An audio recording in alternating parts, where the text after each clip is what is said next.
प्रभु यीशु मसीह ने एक बार शिष्यों से बातचीत करते हुए प्रतिज्ञा दी थी, और मैं उस सहायक को भेजूंगा और वो मेरी बातों में से लेकर तुम्हें सब कुछ समझा देगा। प्रिय श्रोता मित्रों, काफ़ी दिनों से आप परमेश्वर के वचन में से हमारे सबके लिए उस महत्वपूर्ण ईश्वरीय उपहार के विषय में सुनते आ रहे हैं। इसी को विवेक कहते हैं। ये आपके अपने विवेक की बात है।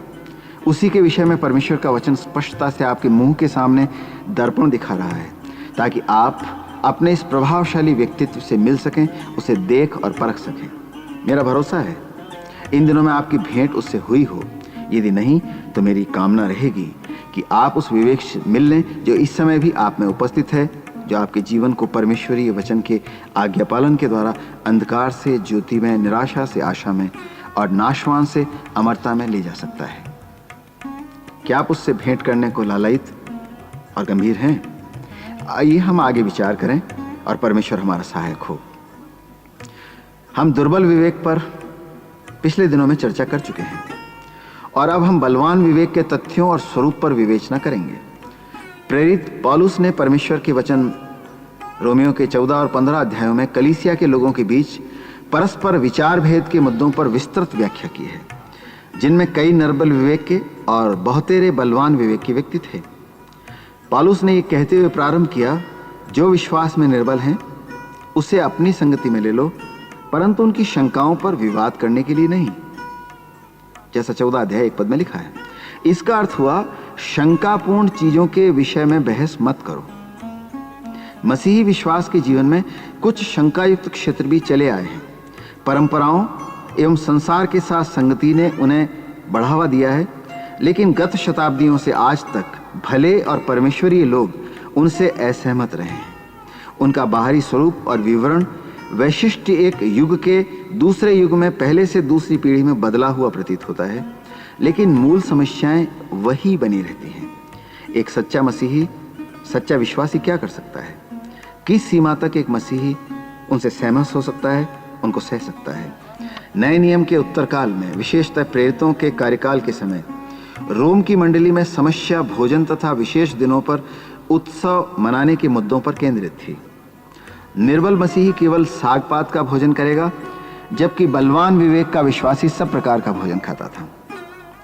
निर्बल विवेक के मसीही लोग कुछ दिनों को, जो उनके विचार से बहुत विशेष थे, उत्सव के रूप में मनाते थे, जबकि दृढ़ मसीहियों ने परमेश्वरी अनुभूति के द्वारा जान लिया कि प्रभु के साथ प्रत्येक दिन एक विशेष दिन ही होता था।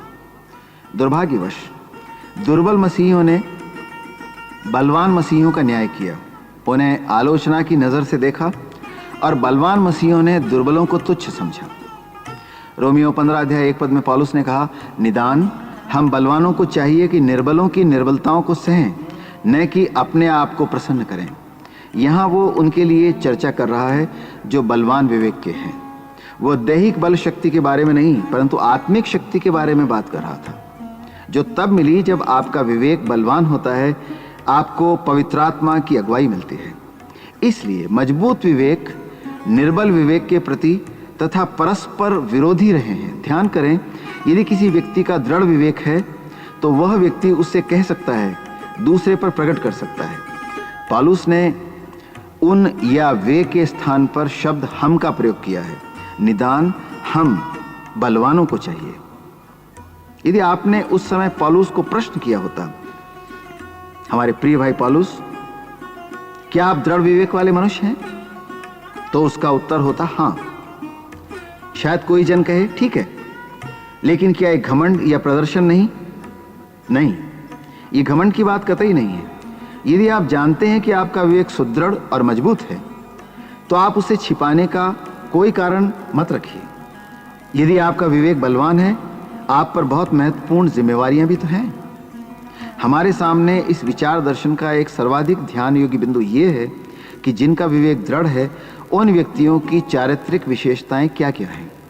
इसका प्रारंभ करते हुए सबसे पूर्व वह एक ऐसा व्यक्ति है जो आत्मिक ज्ञान से भरपूर है। वो परमेश्वर के वचन को समझता है तथा ये भी जानता है कि मसीही जीवन के विभिन्न मामलों के विषय में वचन क्या शिक्षा देता है। उदाहरण के लिए, रोम की मंडली में विभिन्न प्रकार के भोजन विवाद के विषय थे।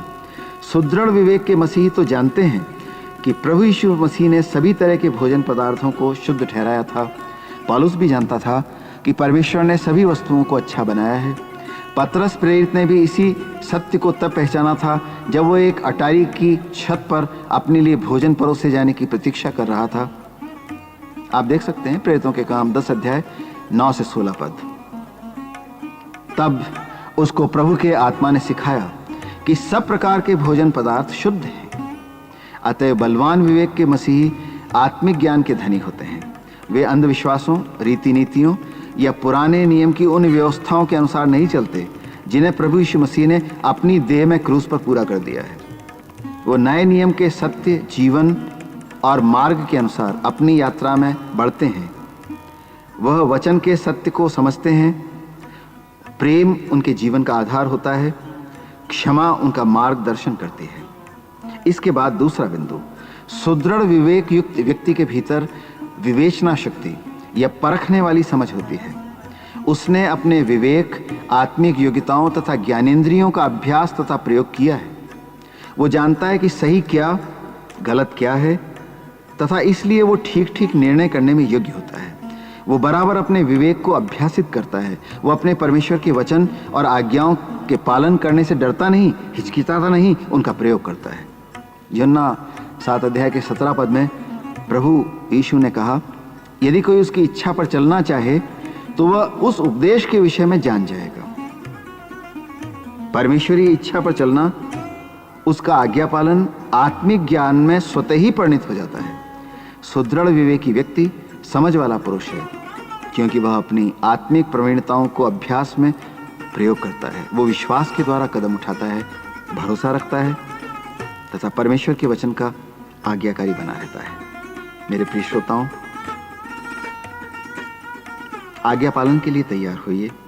यदि आज परमेश्वर हमें शुद्ध विवेक के लिए बुलाता है तो अपने आप को उसके हाथ में सौंप दीजिए। क्या आप मेरे साथ कहेंगे, हे प्रभु, हम पर दया कर और हमें तेरी इच्छा में चलना सिखा।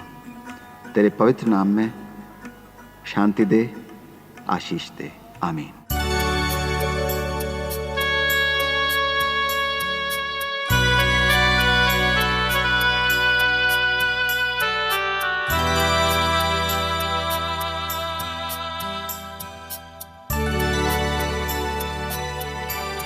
तेरी इच्छा